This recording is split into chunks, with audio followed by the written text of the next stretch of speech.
So,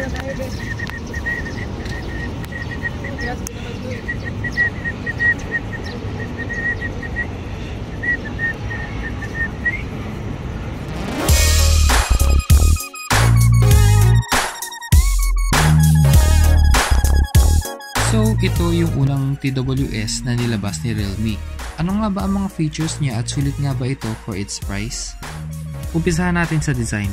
As you can see, identical sa Apple AirPods yung design ni Realme Buds Air. Kaya para sa akin kapag sinuot mo sa tenga si Realme Buds Air, yung fit and comfort niya walang pagkakaiba kay AirPods. Yung case naman ni Realme Buds Air medyo mas malapad tsaka mas mataba compare sa case ni Apple AirPods. Pagdating naman sa connectivity, ang gamit niya ay Bluetooth 5.0. Meron siyang Google Fast Pair technology kaya mabilis ma-pair or kumonek si Buds Air sa iba't ibang devices. Actually, hindi lang sa Android at iOS pwedeng i-connect si Buds Air. Sinubukan ko rin siyang i-pair sa laptop and even dito sa audio player ko. So far, wala naman din akong na-encounter na issue pagdating sa connectivity. Just like the Apple AirPods na kapag na-pair na sa device, open mo lang yung case and automatic na siya magko-connect sa device mo. Meron din siyang touch control. Double tap for pause, play or sagutin yung tawag. Triple tap to skip. Press and hold one side to launch voice assistant or end mo yung tawag. At yung huli ay press and hold both sides, doon mag-enter or mag-exit yung gaming mode. Meron siyang optical sensor for wear detection na kapag tinanggal mo yung isang earbud sa tenga mo, automatic magpo-pause yung music at automatic ding magpo-play kapag binalik mo. When it comes to battery life, gamit ko si Buds Air na hindi sagad yung volume, siguro mga 50 to 70% lang. Kaya halos 3 hours ang tinatagal ng dalawang earbuds bago ko i-charge dun sa case. And bago maubos yung battery ng case, umabot ng halos 17 hours ang total na music playback niya. Take note lang na mas mabilis yung pag-drain ng battery kapag naka-gaming mode ka. You can charge it gamit yung USB Type-C cable or wireless charging pad.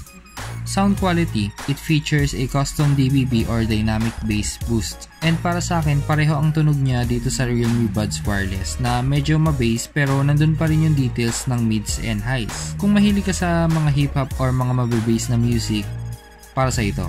Meron din siyang ENC or Environment Noise Cancellation for calling, which is surprisingly good nung tinest namin sa maingay na environment. Though sige, medyo may naririnig pa rin onting background noise yung kausap ko pero malakas at malinaw pa rin daw yung boses ko.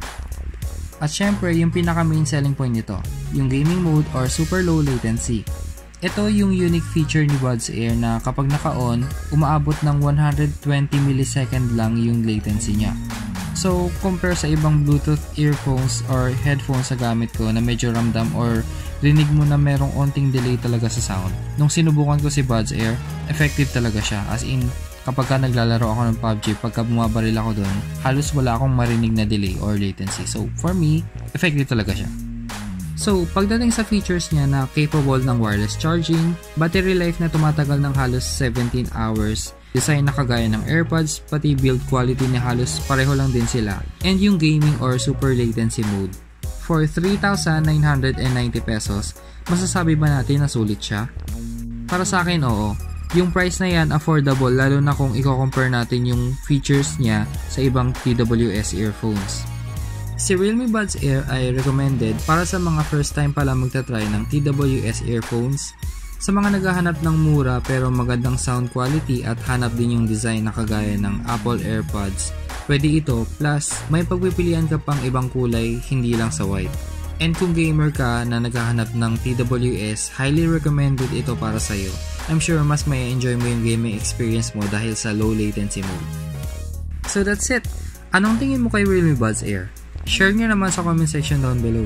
If you like this video, press that like button. Follow us on our social media, The Consumer Review PH for Facebook and Instagram.